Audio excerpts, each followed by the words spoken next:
Ladies and gentlemen, boys and girls, children of all, not all ages, because like I said, this is age-restricted content. Welcome to T&F Podcast. I'm your host, Jay Curtis Strickland, the bipolar rock and roller. Today in the house, we have the lovely and beautiful and talented country alt rock musician who kind of looks and sounds like Jewel, which is awesome because I love Jewel, and she's based in Nashville right now. Ladies and gentlemen, Miss Rae Chriss. Hey, thanks. What an intro. Thank you so much. I typically do a lot of like heavy bands on here, so this is the first time I've had kind of a musician out of a different genre in here. So it's really great to have you here. And Thanks. You are currently in Nashville. How long have you been in Nashville? Gosh, since the beginning of May, so a month or a little over a month. Oh wow! So you're fresh off the boat. Yeah, I guess if you look at it that way, I've kind of been traveling for the last year and a half. So this is actually the place where I've stayed the longest, I'd say. No. Oh wow! Where else have you been in your travels? So last year when my album released, I did a U.S. tour. So I did the whole East Coast down to Florida and all the way over to California, Phoenix, Arizona, Las Vegas, and then ended up in Nashville last year. Oh, wow. Yeah, I did a lot of traveling. What was that like? How was that? How was that formative for your musician and touring experience? It was a lot in many different facets. For me personally, as a person, growing as a musician for sure, and travel can just be grueling, but it's also beautiful in its own way. So it was a lot to just experience that too. Where was your favorite place to play on this whole tour? That's a good question. To play, I think it was here in Nashville, and that's why I'm back here. Yeah, but as far as like a close second would be Las Vegas. Las Vegas.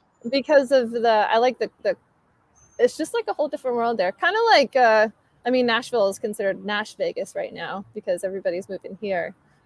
It seems, as opposed to previous generations where Las Vegas was where it was at. I still think it's happened, but it's definitely changing a bit. And the culture that's forming is kind of neat over there.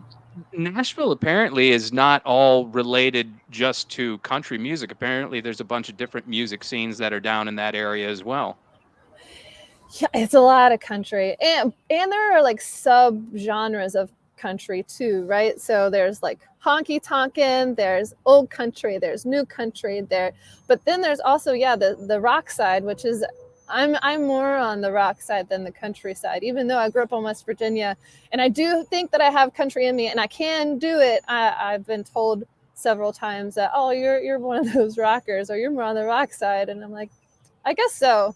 Yeah, I'm starting to feel it now that I'm like so close to other country artists. I'm like, yeah, we're kind of similar, but we're not the same, you know? Now, what was your musical background like? Did you grow up in a musical family? Were you an instrumentalist at a very early age? Instrumentalist at a very early age? No, I don't think so. Mom tried me on the piano a couple times. Our neighbor had one, and so she sent me over there for some practice. And yeah, I didn't really get very far on it. Just but my dad played guitar. He had like 12 guitars just hanging around. Just a couple under the bed, a couple displayed, a couple out in the garage, and he tinkered around some and sang a little bit. And mom sang all the time though. I always tell people one of my favorite memories is like cleaning the house is a drag, right? Nobody likes to do it, but my mom would get us all together. She'd put on like one of her favorite records, and then we would all just like break out into like our different rooms to clean, and we would be singing like all day. Made it a lot more fun. It does. Now, what sort of things were being played in the house when you were growing up? Like, what are some of your earliest musical influences, would you say? So I had many different contributors to this question. So mom was more like Bonnie Raitt, Wynonna Judd, and my stepdad was more like James Taylor, Cat Stevens, and then my dad was more like Eagles, Led Zeppelin. And then my brother was more, 90s alternative rock. which my brother went into the Air Force when I was younger, and he left all of his CDs in his room. And so I went in there, and while he was gone traveling, I listened to all of his music through high school. So I think that also contributes to a lot of my rock side. So 90s alt rock, like who were some of the favorite ones that you were spinning around that time? I know, I was just trying to, so on the softer side would be like Third Eye Blind, or Collective Soul, or I don't know what else, Puddle of Mud, or Nirvana, or yeah, just all of the Alice ones that in would come Chains. yeah, actually, yeah. And there was a few that, I had no idea what they were, but I had them, and I'd be like, oh, after a while, I'd be like, I wonder what that CD is, and I'd try it out, and like, it was like my early Spotify days. You know how Spotify and everything, they feed you music that is like kind of similar that you might like. It was like I had I all these actually can't CDs that endorse were Spotify because I'm a YouTube music user as a okay, content. sure. No, but I know what you're talking about. Yeah, they give you different. Yeah, definitely. So I just had all of this good music already picked out that was just like there for the taking. Nice. Now, did you perform like in school or school band or anything like that? Were you ever like in a talent competition when you were in school? Gosh, yeah, I wasn't very good though. I'm not gonna lie. It's taken a lot of work, and I used to be like, I did. I'm not gonna tell myself too much, but I did do some talent shows. I was in choir beginning in like elementary school all the way to college, and I was also in our church choir too. So I would perform there with my mom. It's awesome. Now, so is that something that you would consider part of your music? Any sort of spirituality, or is that inherent in it? Yeah, I'd say the music that I write is certainly inspired by that, and hopefully it comes through. And the music that I cover, I think it comes through in like the room and the experience and the channeling that happens. So I think in both avenues, yeah. Well, I'm just a spiritual person all around, so I think it's bound to come out. Nice. That's very cool. Now, tell us a little bit about the Carolina Music Award recipient. What was that like? How was the competition for that? Were you going up against a lot of people?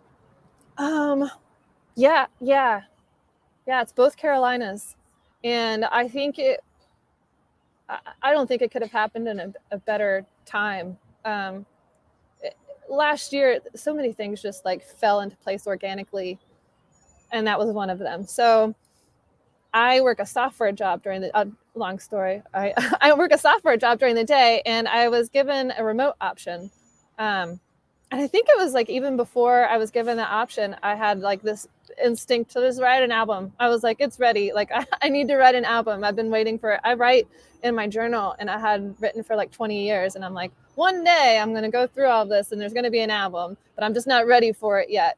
And so was it last year or was it the year before? It might've been the year 2021 is when I wrote the album.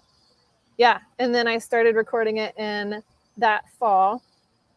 And then the next year, 2022, is when the CMA awards came around. And so I just had this album, and I had just gotten a remote position from my day job. And so people were like, when are you going to go tour? And I'm like, I don't really want to tour. Like, I don't want to do that. I'm at my day job. I'm comfy in North Carolina. Traveling sounds like a lot of work. But then like it just started happening. And so there were a couple of festivals I like to go to, and I was like, well, I go to this festival, go to that one, see these friends here, see those friends there.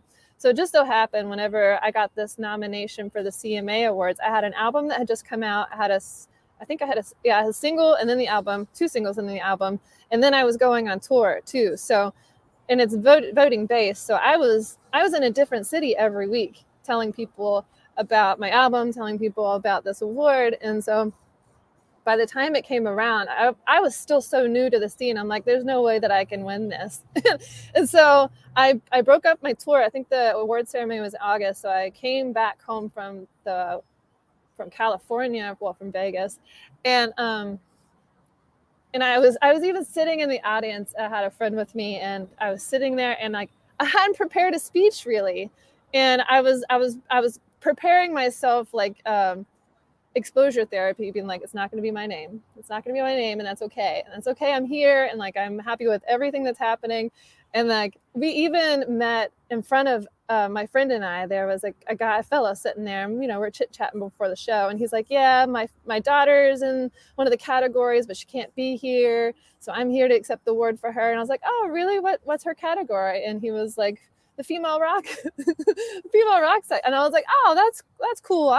She's going to do great. And he showed me her Instagram. She's got like tens of thousands of followers, and she was in Nashville at the time. And I was like, okay, well, this isn't for me. It's definitely going to be her. Right. And so I sat there, and they called my name. And I just went up there and just, I pretty much just bawled through my speech, like tears, big old crocodile tears, just like thanking everybody that I could. And like, then got off the stage. But it was a great experience for sure. That's awesome. No, Long that's story crazy. And long. it's weird how when things work out organically like that, and you just don't have any, you don't go into anything, have any real expectations. You just kind of let it happen. And then it's even more of a surprise and even more rewarding and satisfying at that point. So much of this has just felt like completely out of my hands. Like I'm following through. I'm like following the steps. I'm doing the things, but it just feels like, I'm just an observer sometimes. It's awesome. Now, anybody prolific that you've shared the stage with that you were just like, wow, I can't believe this is happening type thing? Yeah, a lot recently. But last fall at the end of my tour, I came to Nashville, and, I was hustling the streets trying to get on some stages. And my friend Evelyn Putnam and Corey Farley are friends, and he had a show here in Nashville again last fall, and it was during the CMA Awards, and it was right across the street from the CMA Awards, and I didn't know. You're talking about the Country Music Awards. Yeah, and I didn't know any of that was going on, and Corey was like, you want to come up and sing a song with us during our gig? And I was like, sure. And he's like, pick a day, Monday or Wednesday. And I'm like, let's do Wednesday. And it just so happened that Wednesday was the CMA Awards. And I had no idea. I was sitting at my Airbnb. I was like pacing, like getting ready for my show. I was like, man, I'm going to be on a Nashville stage in like an hour. I don't know when I'm going to sing this song that I've been practicing for like 2 days straight. And then the Airbnb host was like watching the CMA Awards on his TV. And I was like, oh, cool. The Country Music Awards. That's going on, huh? And he's like, yeah, it's happening Broadway, Nashville. And I'm like, oh. And I looked it up, and it was right across the street from where I was going to be singing. And I was going to be singing right after they let out. So anyway, I get to the stage, and like all these suits and fancy dresses start like flooding in. And I'm like, oh my God, I got to get on like my first Nashville stage in front of all these people that just came out of the Country Music Awards. It was a thrill for sure. And Corey Farley is a heck of a host on stage, and a comedian, goofy guy, and a musician. Can't say enough about him. But yeah, that was a cool moment.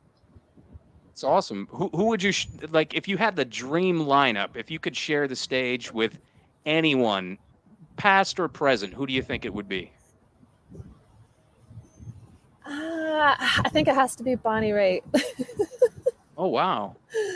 I love her to death, and like it'd be so cool to like sing some blues with her, for sure.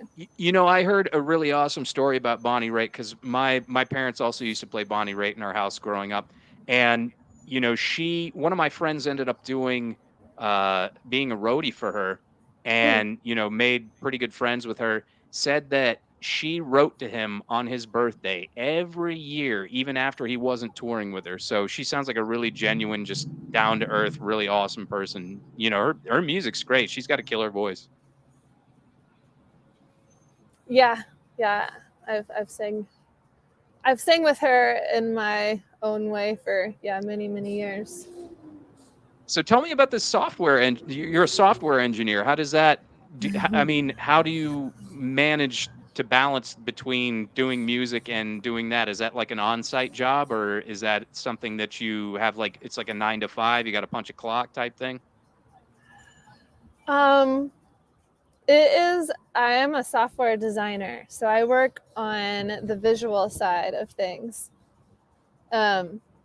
it's been privately, who I work for has been privately owned for decades. And before COVID, it was very much like everyone comes in 9 to 5, Monday through Friday, and everybody has their own office. Not even like this organic, like progressive work space. It was like everybody has an office. Everybody comes in 9 to 5. So I pretty much thought that was going to be my life, like working at my job and then doing local music in North Carolina. But then all of a sudden I was offered this remote position, and my boss was like, you probably don't want this since you live right across from work. But we were offering this remote position now to help meet people where they're at after COVID. And I was like, nah, I definitely want that. Give it to me now. Like, I want that now. I'll clean up my office tomorrow, I promise. And yeah. Since then, okay, so now that I'm on the road, I work remotely, and we have like core hours that we have to work, 10 to 4.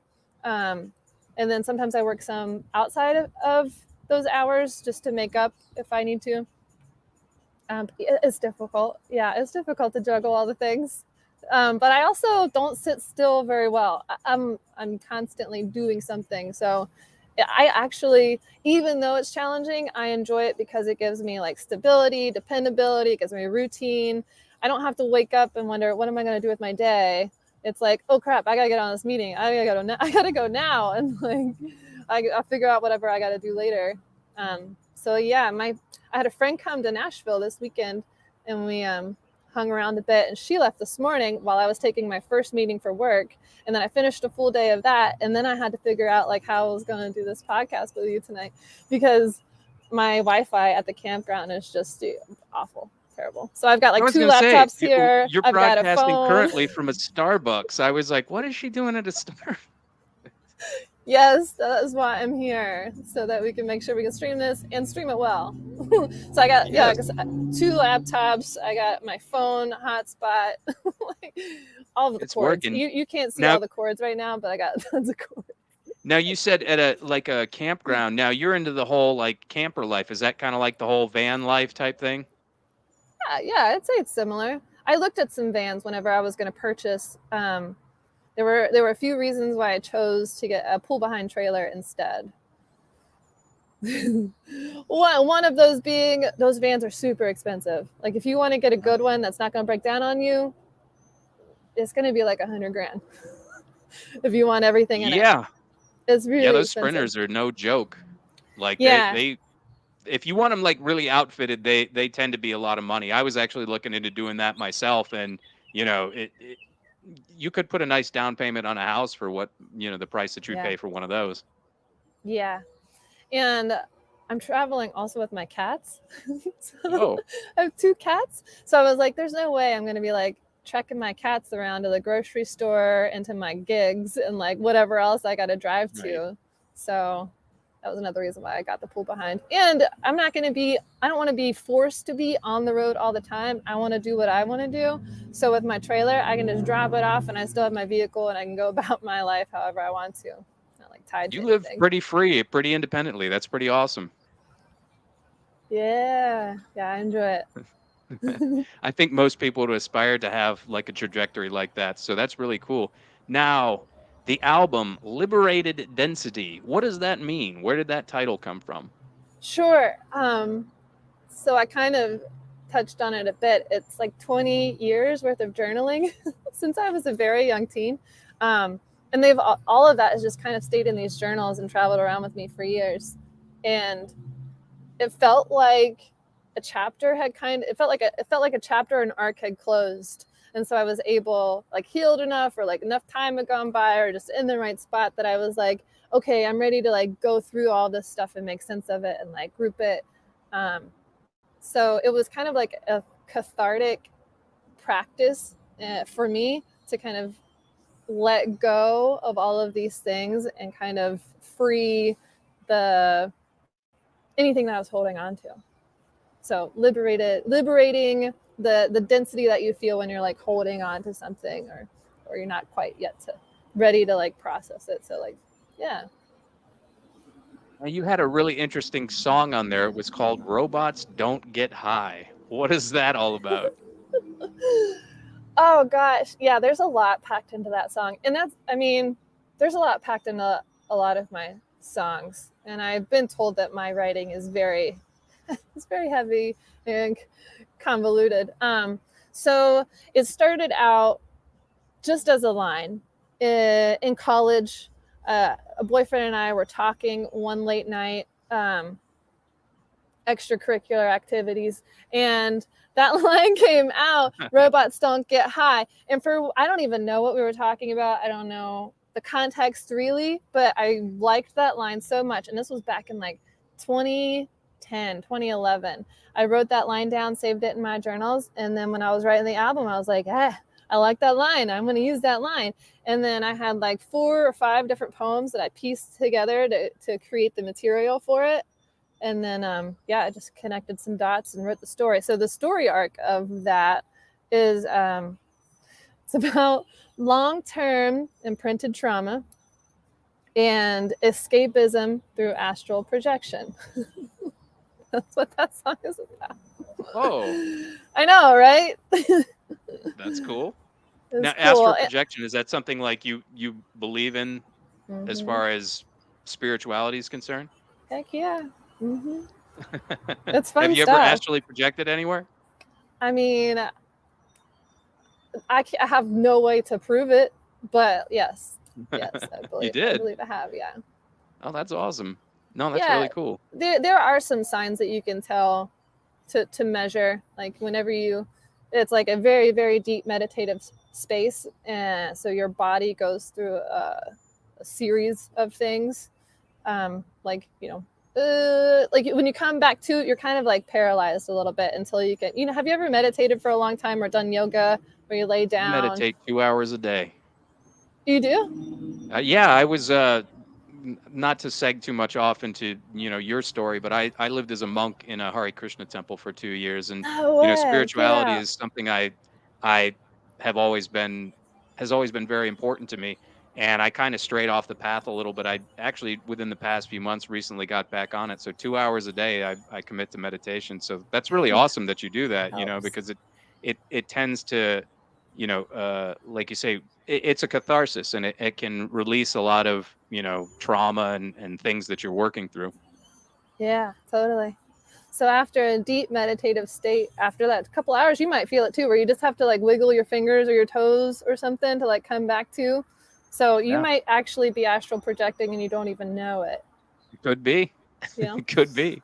There's a especially if book that you're we have. It's called uh oh God, now I'm gonna forget it. It's about journeying to other planets, and basically what it says is that you can essentially, if you're in a deep enough meditative state, you can go to other planets within the universe. And so I was all on board with that. I was like, so yeah, let's cool. go to Mars. Let's do Uh-huh. it. So Yeah, there's a I don't want to keep on it too much just for everybody watching, but there is a documentary called Close Encounters 5 where it talks about how we can communicate with alien extraterrestrials through meditation. So there's a whole gnarly world out Close there. Encounters 5. Okay, I'm gonna have to remember this one because Oh yeah, it's good. I'm actually a movie guy, as you can see. So we'll Yeah. definitely get into some of that later. We have a question up here. It says, "What are your favorite guitars that you have? What amps do you like to use? What are your favorite pedals?" Oh man. I do not have any pedals yet, but I know they are the business. What amps do you like to use? To be honest, I'm not like a super talented guitarist. I'm a guitarist as a means to an end so that I can sing. So when it comes to all of the hardware knowledge, I don't have it really. Usually friends help me out, but my guitars, I do have a few guitars. I think I have Tell us about your guitars. I think I have 4, maybe an extra. I have one from my grandfather. I have one that I started with in high school. It's banged up so bad right now though. Then I have when I moved to North Carolina, I got a Taylor GS Mini, and I love that guitar. I have a small body frame, right? So it fits really nicely for me. My fingers don't have to stretch too far for those frets. And Taylor's play is super smooth, and the sound is still like really, really good. And you can plug it in. So I love that guitar. I've had it for going on 10 years now. And the one that I have most recently is the Acoustasonic from Fender. And it's pretty stellar. I had a friend that had one. He was stocking for a guitar shop, and he had it when I was around. He gave me a super good deal on the American version, and yeah, I snatched it. I was like, I can't pass this up. It had the right neck size, and the color was great, and the play was good, and it sounds good too. If you plug it in, I've gotten so many compliments on that guitar everywhere I play it. And it's lightweight too. It's not super heavy, and you can play it without it. So it's acoustasonic. So it's an acoustic electric guitar. So I can practice on it without being plugged up to anything. But then if I want to plug in and I want to sound electric, like if there's a ditty or something, you can just flip the switch so it sounds more electric, and you got everything that you need really with it. Nice. That's awesome. You ever play any Martin guitars? I have tried. While looking for a guitar. Actually, whenever I went over to the West Coast last year, I had gotten, somebody told me, one of my music mentors, if you will, said that Martin would pair really well with my vocals because it would give me that deep low end for my more high end type of vocals as a female. So whenever I went over to the West Coast, I went to Guitar Center and I was like, I'm going to try out a guitar while I'm over on the West Coast because I don't want to fly with my guitars. So, Guitar Center, you can have it for 30 days, 3 months. I don't even know how long it is, but I was only over there for 3 weeks. So I messed around with some Martin guitars, but the playability is just a little bit too challenging for me. So I like to stick with something that I don't have to think about. It doesn't take too much mental strain. You went to the Guitar Center. Was that in California? Yeah, so I landed in San Diego. So I ended up buying a Taylor GS, a baby Taylor instead. And then I traveled around on the West Coast with that baby to Phoenix, Arizona, to Las Vegas. And then before I got my flight out of Vegas, I took it back. Oh, well, I mean, no shame in that. I didn't even know you could do that. There's probably a bunch of stuff that I ended up buying because I mentioned Guitar Center. There's a few people that went to the one that I know on Sunset Boulevard in Los Angeles. That's where I picked up most of my gear. And man, I wish I had known that you could take some of it back because I would have probably, there was a bunch of stuff that I ended up buying where I was just like, I don't know if I really need this, but I got it anyway, So the book was called Easy Journey to Other Planets, the meditation book. Somebody corrected me in here. Journey. Yeah, Easy Journey. Super simple. Not easy to remember for someone that was a perpetual drug user. Facebook user says, cool, thank you. Yeah, keep these questions coming. This is great. So now what sort of things do you typically do that kind of make you go? Like, what's your impetus for getting up and starting the day aside from like yoga and meditation? Like, what are your goals? What are things that you strive to achieve? That is a loaded question. What gets me, the first part of that, what gets me up and out of bed in the morning? Coffee or a meeting that I have to take immediately. And then I usually so right now I don't know what to call it. It's an RV resort, but it's also like a campground. It's like a mixture. So I go up to the head office and I'll have breakfast and have my first meeting and coffee. And that's usually how I get my day going. As far as goals, you mentioned it, I live pretty independently, and that's something that I certainly want to strive for. There have been opportunities that have come my way with oh, do you want to, which I am very, very, very grateful and thankful for everything that's come my way. But it's do you want to lead our band, or do you want to sign with us, or do you want to go to American Idol, or do you want to quit your job and work on Broadway?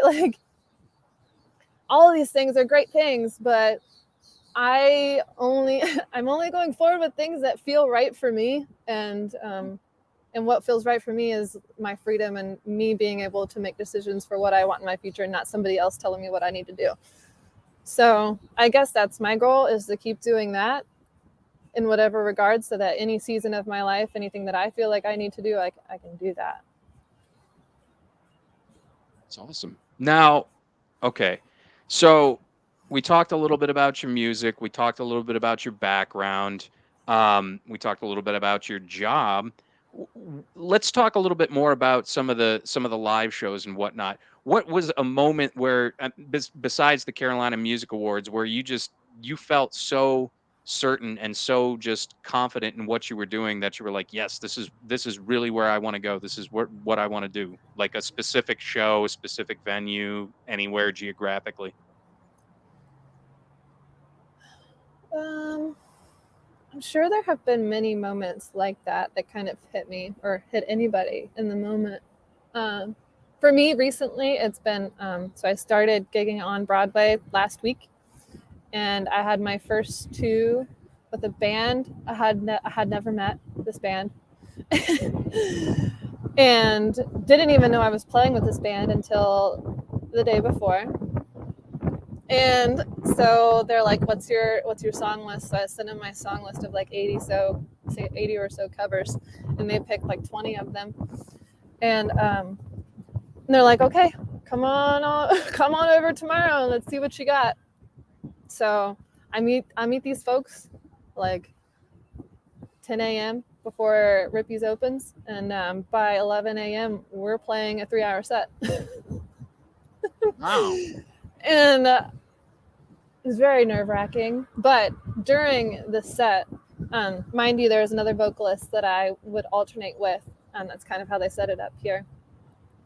During the set, it just felt, even though all of that could have been stacked against me, so impromptu, it all was like smooth as butter, and it was like it just felt like the energy was so. It just felt like another planet. It was like transformative in almost a way. It was like, again, almost like I'm observing what's happening, because it's just like so out of this world. We got a question here. It says, have you ever listened to Working Man's Dead or American Beauty? Any thoughts on the Grateful Dead? Interesting.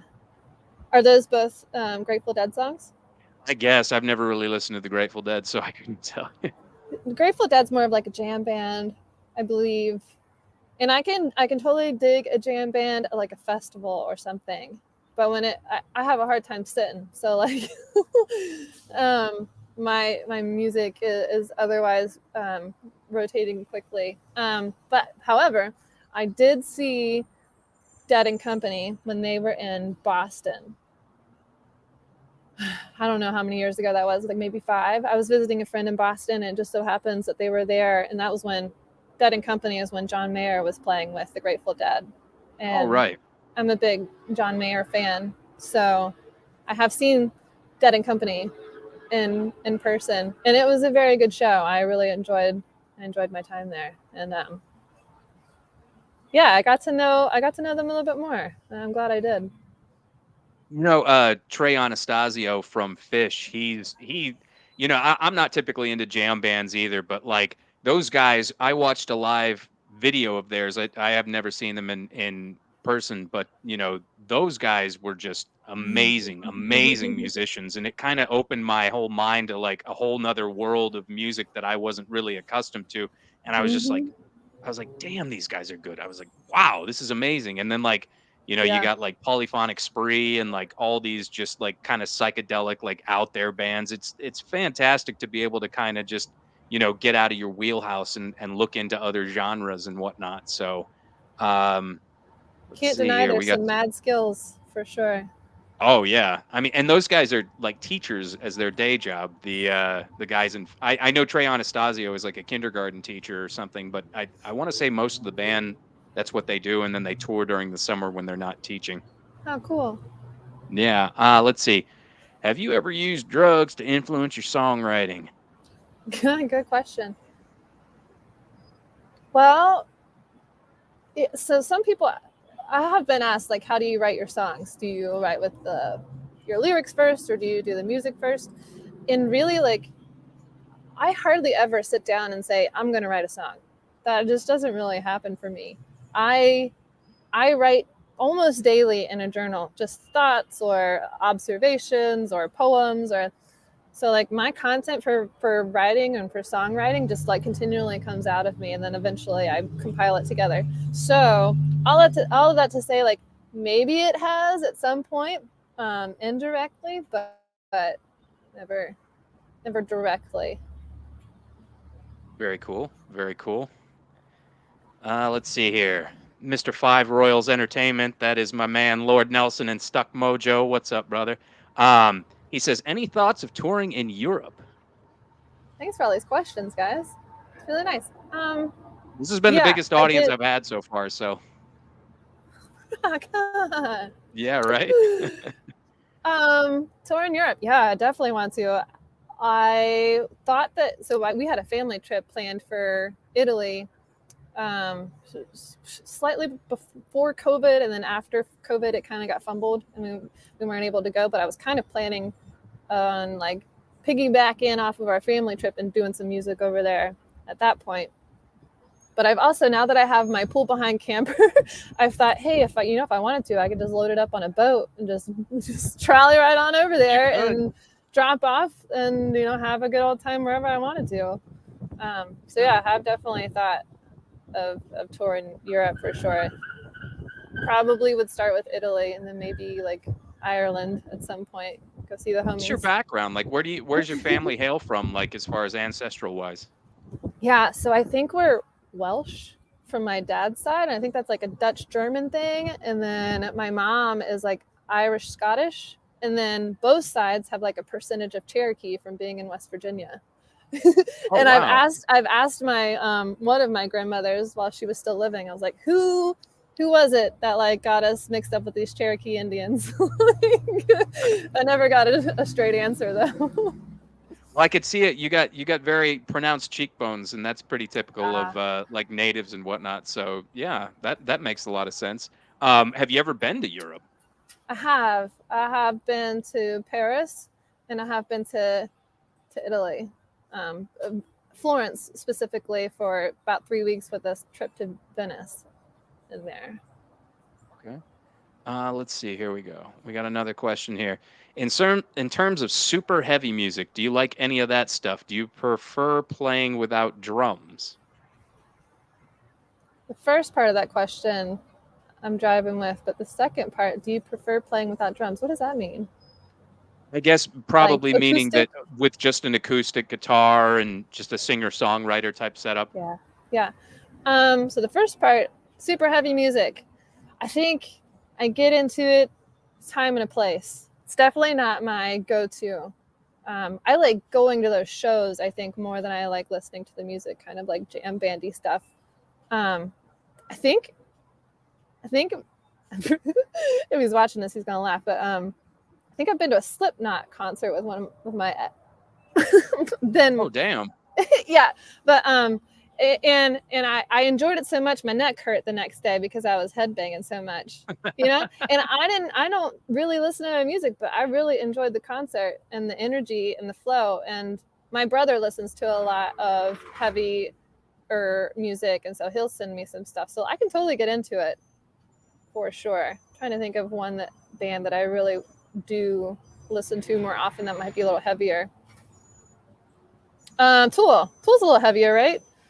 Yeah, I mean, Tool's definitely, they're kind of a niche band for heavy music, because they've definitely got the melodic thing going on, and they've got the really kind of crushing guitars and whatnot. But yeah, Tool, that's a fantastic choice right there. I covered 26 and 2, 30, 26 and 2? 46 and 2. 46 and 2. Yeah, it's about the chromosomes, right? Or something, or the DNA, or I don't know what it's about, but that's one of the few stepping Tool through songs that I actually know how to play, like on good. guitar and on bass. So good. I covered it once, and with somebody that I used to play with, and I would have to break right after that song because it's so intense. And I have to like go and like cool off because it's so intense. Have you ever seen the video of, it's like a music school and there's like young kids that are playing the song? It's all like a bunch of music students. You've seen that video? Yeah. Incredible, right? They do such a good job, and they're so teeny, but they do so good. My man there with the sticks, he's just like clack, clack, clack. Yeah, it's fantastic. Let's see here. The Bad Brains. Are you familiar with the Bad Brains? I'm not. What is that? Oh, okay. I got to school you on the Bad Brains. So the Bad Brains were one of the earliest purveyors of hardcore and punk rock music in the whole DC, and then eventually they migrated up to New York. But they have a great fusion of rock, punk, reggae, Mm, metal, all this stuff. And they, actually, this would be a perfect opportunity, guys. I'm selling a T-shirt, a Bad Brains T-shirt. It's an unofficial shirt, but it's been blessed by HR and his team.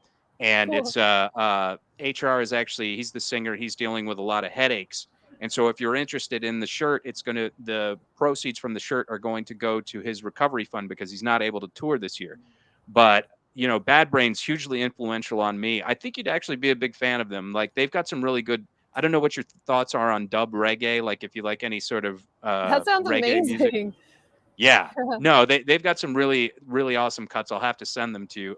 Please Let's do. see. We got another one from Mr. Lord Nelson. He says, I can't wait to dig into her music as soon as this great show ends. Love her vibe. Yeah, you do got a great vibe. And it's Thanks, man. fantastic. I can put you in touch and stick around. I'll put you in touch because he's got a really awesome show called Live and Loud with the Lord that I appeared on. Oh, cool. And he's got some really great musical guests and talent that's coming up on there. And I don't know if he's ever done country, but like I said, it's a first for me. It would be a first for him probably. I And don't you really know, consider myself country though, even though I'm here. And I'm like indie pop rock, what I write, and then I cover classic rock stuff mostly. Sure. I mean, like, how should I say this? More like, because when I heard you doing the Jewel cover, I was like, Jewel gets lumped into country, but she's definitely kind of Hmm. got more of an alt, like folkish type vibe. And Yes. so I say that would probably be the most apt description. Country is kind of more just a all encompassing term that I mean, yeah, you generally attribute it with Nashville, but yeah, Yeah, that's cool. I would love to do this. But Yeah, with yeah. And stuff. now, have you ever done any other like podcasts, or have you ever done any like other shows or anything like that? I have. You have. What was that like? Let me ask you this. Let me rephrase the question. Do you feel a lot of intense pressure when you go up on stage or when you're in an interview, or are you typically like, yeah, this is cool. Yeah, I'm cool. That has evolved over the last couple of years, and the nerves are kind of settling down. I think it's because of mostly fueled by imposter syndrome are the nerves. I think so. Before the last couple of years, I would get really nervous because I was in unfamiliar territory and not sure if I really fit or belonged.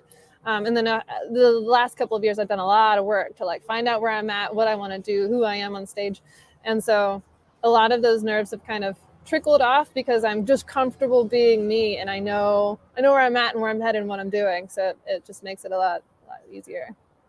Yeah, well, that authenticity that will carry out on the stage, and I have a lot of problems with that. Well, I don't want to say I have a lot of problems with it, but I experience anxiety. Like I've been a performer, I've been on stage, and for me, it's more like I feel the anxiety, and then when I get onto the stage, it just completely Mm-hmm. dissipates, and you're just Mm-hmm. like, why am I getting worked up about all this stuff? Why am I getting in my own head and getting so nervous? All just in your head. Yeah, yeah.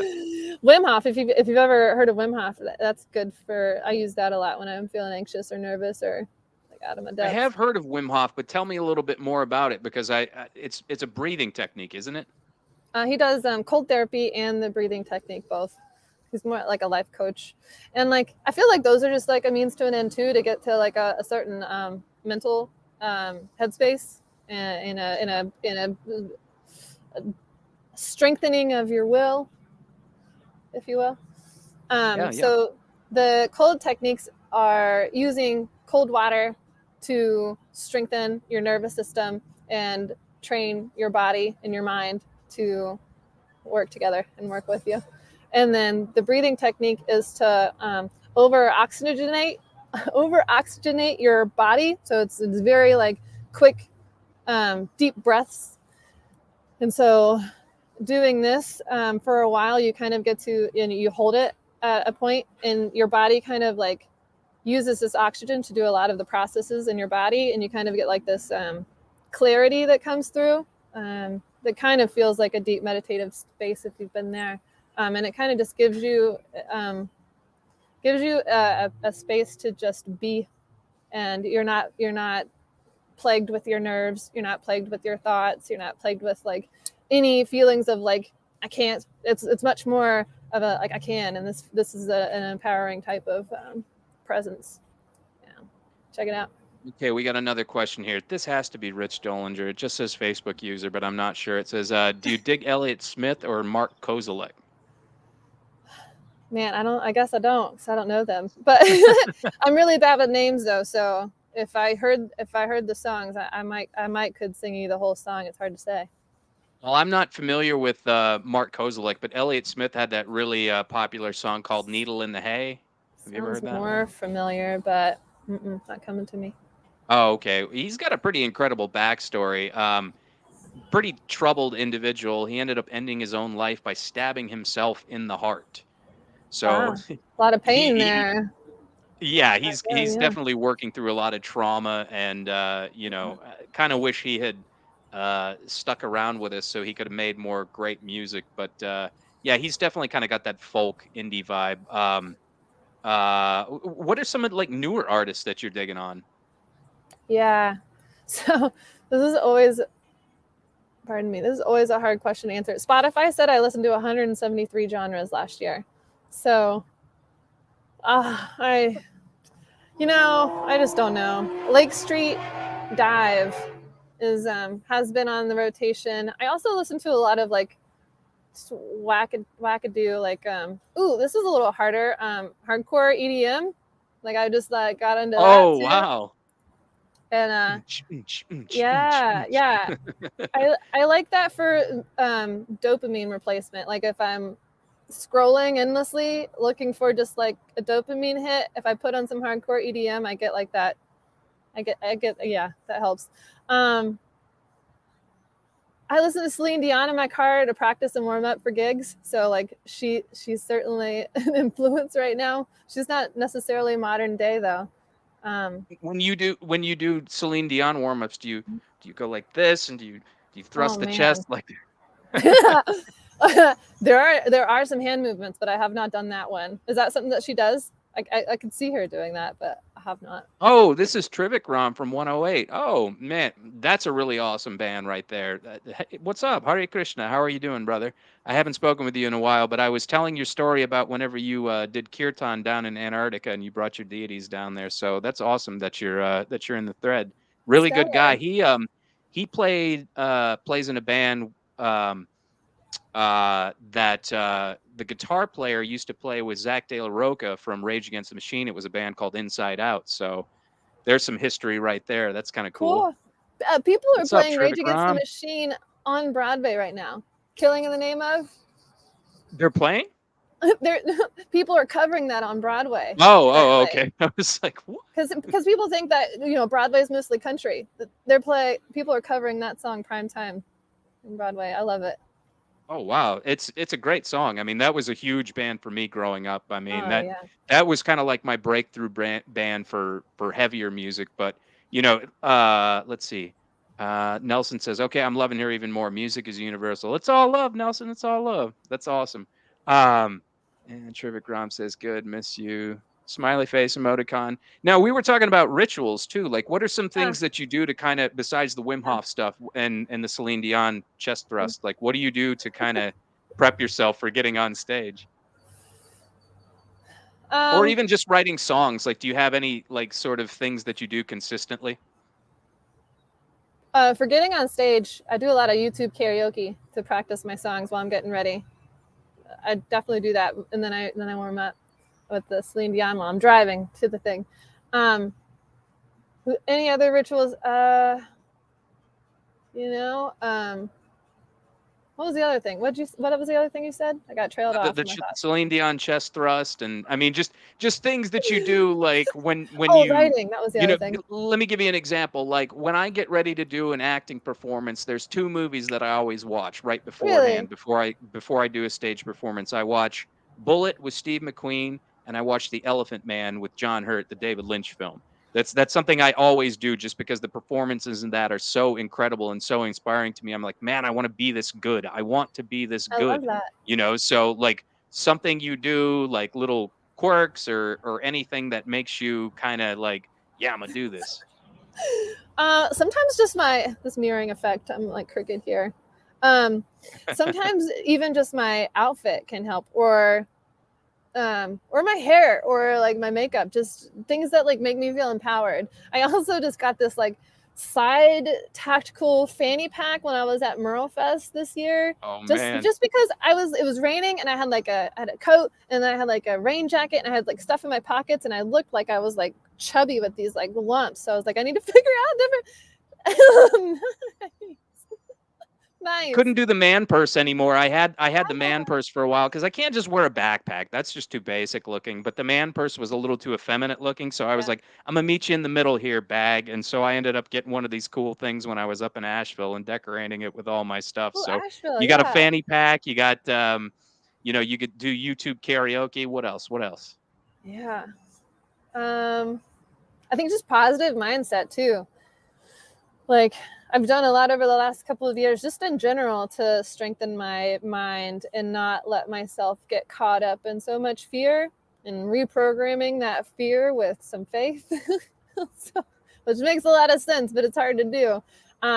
So when going to a gig, I no longer am like, oh, I don't know what I'm going to do. Oh, I think I forgot yada yada, or oh, I don't know what so and so is going to think, or I don't know if I'm going to be able to hit this note, or forget that lyric. Now I'm just like, okay, I got this. Like, this is where I'm supposed to be. I know I've practiced these songs several times. I know that I've done my warm-ups. So like just reprogramming the mental state is really important as well. Nice. So like what is on the horizon for you as far as like new music's concerned? Do you have any plans to record a new album or anything like that? Do you do anything else like creatively outside of the music realm? So I have a music video coming out this fall for Robots Don't Get High, actually. Oh, awesome. So that'll be fun. As far as the next album, I started writing content for it as soon as the last album was done. So like I've got 2 journals already full with content that I will pull from whenever it so happens to be. Other hobbies creatively outside of music, I paint, draw. I don't paint much anymore because the return on investment is very low. Are you trying to make money at it? No, I'm not. No. And that's why I don't do it anymore, because Oh, I mean, there would be no shame if you did. I think Picasso wanted to make money and he just didn't until he was dead. yeah, the fine arts field is a very different ballgame. I don't have time much for much else really right now, to be honest, even though I do dabble in a lot of different things. Very cool. We got another question here. What foods do you eat on tour or in general that keep you feeling good? That is a struggle. Eating on the road is a struggle. I do have a lot of grab foods, so that I can keep my weight on. Because like if I don't have grab foods, then I don't eat as much. What kind of foods? Grab foods. So like I don't know, like peanut butter crackers or muffins, or those oatmeal cookie things, or breakfast bars, or sandwiches. Thankfully, I set up my campground where they have a main office, and they you can buy breakfast and dinner there. So my breakfasts have consisted of 2 eggs, 2 pieces of bacon, and 3 pancakes. And they're all like super, like, I don't know. They must think that I'm bulimic or something, because I just go in there and I eat a lot, and they're all like, "Whoa, you're eating so much and you're so skinny." And I'm like, I burn a lot of energy, man. It's just how I've lived my life. Purge it later. I will not. I love food way too much for that. That's good. That's good. I have anemia, so I can relate. I have to have like food in my stomach, or else it's going to be a bad day, Yeah. So, I have to continually remind myself to like eat substantially. Picasso have you ever been so like in? Have you ever been so in the zone that you forget to do things? Like when you're in a creative space, like you're like, oh, I'm really concerned with journaling and writing a song or doing whatever, that you just forget to eat or do anything like that? Oh yeah, that happens a lot. I don't know if you do any coding, but in my software job, sometimes we have to do some front end coding, and that's definitely a deep hole where you can forget to do a lot. You can forget to like You can forget to do a lot of things when you're in the middle of code. Did you say coding or codeine? Like front end code. Oh, okay. I thought you said coding. I was like, yeah, I definitely have. Not anymore, though. Like dying? Coding? Well, no, I mean like coding, like the drug. I don't even know what that is. That's how naive I Okay, am well to then that never stuff. mind. So coding, front end coding. We'll forget that whole sequence even happened. Yeah, front. I mean, I guess you could forget to eat when you're doing those things too. What is your favorite flavor Ice ice cream. cream? That's a good question. Oh, I think it would have to be I don't like Moose Tracks. Is that the one with like the chocolate chunks and the caramel and just like everything? Yeah, I think so. Chocolate mixed in, or turtle. I think that's it. Caramel and Yeah. You can totally vibe with those. Well, Don't eat awesome. a lot of ice Well, cream. one thing I like to do is I like to continue the second part of this interview on Rumble, and Rumble kind of allows for more of the uncensored, unrestricted content. So before we jump off of YouTube, what's that? It's gonna get crazy wild. It's gonna get crazy on Rumble, guys. So please follow me on Rumble. But before we go on YouTube, I want you to give a shout out to any performers, anybody that's helped you out, any up and coming musicians, and kind of plug your music and what you got going on. Sure. Well, first and foremost, I have to say a shout out to Honky Tonk School, which is in Nashville here for Broadway. It's a circuit and training that they do. So they've helped me out a whole lot, and they've gotten me on Broadway. So super thankful for all of that. Up and coming artist Christy K. This is her hat right here. Oh, that's cool. She was just in Nashville with me doing a gig last weekend, I think. So totally shout out to her. And then there's a lot of North Carolina musicians that deserve some shout outs too. But I think there are too many for me to name. I don't want to leave anybody out. So anybody that's friends with Rae in North Carolina, big shout out. Yes. Yes. Oh, and then for me, awesome. I've got the album Liberated Density out on all streaming platforms. I got a music video coming for Robots Don't Get High. I'll be in Nashville until the beginning of August, and then I'm going to take the fall and winter off to recoup, and then I'll be back on the road next summer, probably doing the same thing. That is so awesome. Well, Rae, thank you so much for being here. Like I said, we're going to carry the second part of this interview on Rumble, and you can follow that on at T&F Rumble, or excuse me, at T&F Podcast. That's the handle name on there. And I want to just thank everybody. This has been one of the most well-attended Facebook and YouTube events that I've ever had. Usually the retention rate is pretty low, but I think it helps. And you got great style, by the way. Like I'm digging the braids, and I'm digging the hat. And what is that, like a jean jacket or? Yeah, jean jacket and Nirvana shirt. I love it. I love it. That's great. Well, so everybody subscribe on YouTube, like, comment, share, and then go ahead and follow me on my Rumble channel. I'm going to have all sorts of links to everything in our outro. I have a merchandise brand called Hell's Heart Merch Company. We print T-shirts and we do a bunch of cool stuff like that. And please give me a follow on all those, and please follow Rae on all of her social media outlets. I know she's on Linktree, and she's on Instagram, Facebook. Do all that. Incredible conversation. Rae, thank you so much, and thank you everybody for showing up.